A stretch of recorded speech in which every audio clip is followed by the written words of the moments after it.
लगता है सरपंच बाबू पंचायत के डर से झगड़ा नहीं आएगा। घबराइए नहीं धनपत बाबू, थोड़ा और इंतजार कीजिए।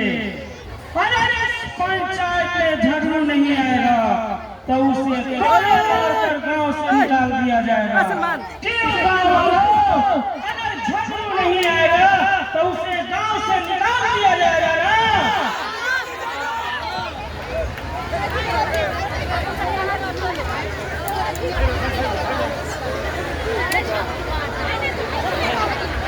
प्रणाम मालिक, प्रणाम सरपंच साहब।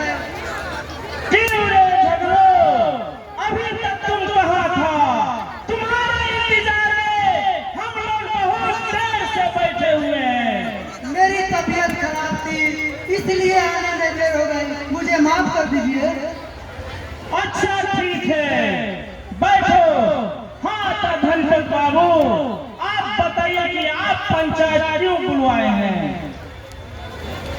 हाँ तो सरपंच बाबू मेरी बात गौर से सुनिएगा, क्योंकि मेरा नाम धनपत धर्मात्मा है और ये दुनिया जानती है कि मैं कितना इंसान आदमी हूँ। मैं सदा सत्य ही बोलता हूँ। झगड़ू का बैल हमारे 8 कट्ठा के तंबाकू रात में खुलाकर अपने पैरों से रौंद डाला है और साथ ही साथ 4 कट्ठा के मक्का का फसल भी चल गया है, इसलिए मैं पंचायत बुलाया हूँ। क्यों रे झगड़ो, अभी जो बात धनपत बाबू ने बोली है वह सही है? हाँ सरपंच साहब, यह बात सच है। मेरी तबीयत खराब थी इसलिए मैं रात को उठ के बैल नहीं देखने गया। हाँ यह बात सच है कि धनपत बाबू का फसल मेरे बैल ने बर्बाद की है, लेकिन वो जितना कहते हैं उतना नहीं। इतना झूठ क्यों बोलता है रे? बैल मेरा फसल बर्बाद नहीं किया है। सरपंच साहब ये जो भी बोल रहा है सरासर झूठ बोल रहा है और कहता है कि मेरी तबीयत ठीक नहीं है। धनपत बाबू, आप स्थिर रहिए। स्थिर क्या रहे सरपंच साहब? मेरा फसल बर्बाद कराकर कहता है कि बर्बाद ही नहीं हुआ। अरे रामधनी, तुम बताओ कि धनपत बाबू का फसल बर्बाद हुआ है कि नहीं? सरपंच बाबू फसल तो थोड़ा बहुत बर्बाद है ही, लेकिन फसल की बर्बादी खेतों में चलकर देख लेते तो अच्छा होता। रामधनी, मेरे पास इतना वक्त नहीं है कि मैं हर पंचायत में फसल देखता चलो। यहाँ जो रिपोर्ट होगी उसी के अनुसार फैसला किया जाएगा। सरपंच बाबू देखते क्या है, जब रामधनी का इलाज की फसल बर्बाद है तो फैसला भी आपके हाथ में है। जल्द से दूध का दूध और पानी का पानी, यानी सही है, सुना दीजिए। हाँ तो गाँव वालों, आप लोग इस पंचायत का फैसला सुनिए।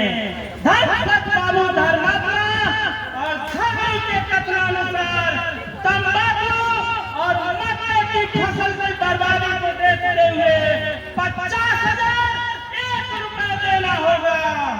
हाँ सरपंच बाबू, मैं आपकी बातों से इनकार नहीं करता, मगर समय काफी बदल चुका है और महंगाई भी बढ़ गई है, इसलिए मैं 50,001 रुपए के साथ साथ 2,000 रुपए और देने पे मंजूर कर सकता हूँ, वरना। धनपत बाबू, मैं आपके बातों से बिल्कुल अलग नहीं हूँ। क्यों गाँव वाले, फैसला मंजूर है ना? लेकिन इतना बड़ा रकम मैं कहाँ से लाऊंगा? आपको मेरी स्थिति से वाकिफ है सरपंच साहब, मुझ गरीब पर रहने दीजिए, मुझे माफ कर दीजिए, मुझे माफ कर दीजिए सरपंच साहब।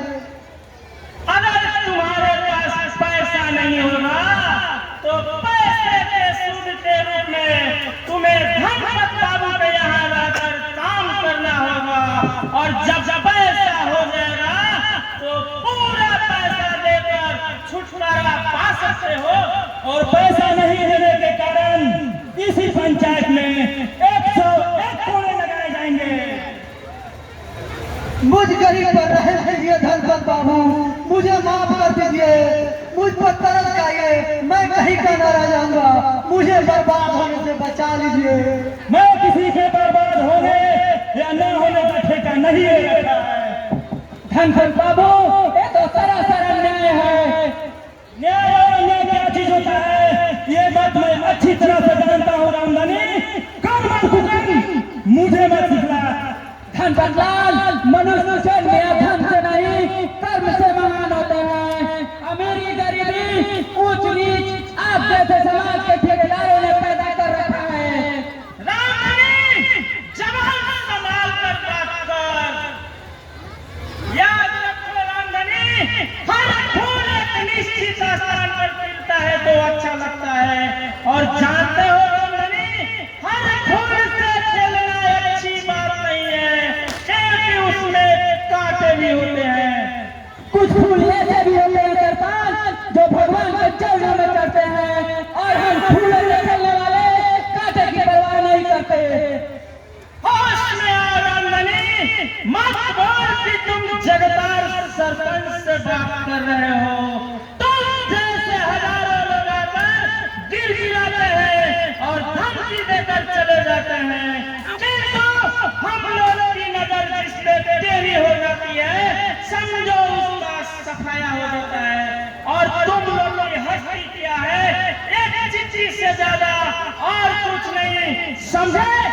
शायद आपको मालूम नहीं कि हम छोटी चिट्ठी आप जैसे विशाल छोटे हाथी को मौत के घाट पहुंचा देते हैं, और आप जैसे समाज के ठेकेदारों ने एक कप चाय, बिस्किट और सिगरेट पर पीकर पंचायत करते हो। बार आया है पार्टी लेकर बात करने। धनपत बाबू, ये ऐसे नहीं मानेगा, इसे आप खुद पिटिए। तेरा जजा दस क्या हो, मारो साले को।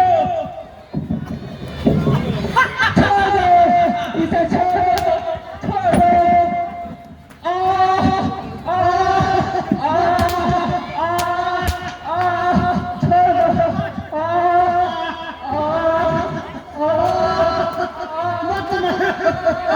छोड़ दो। हमारे शाले बाकी वाला पंचायत के बारे में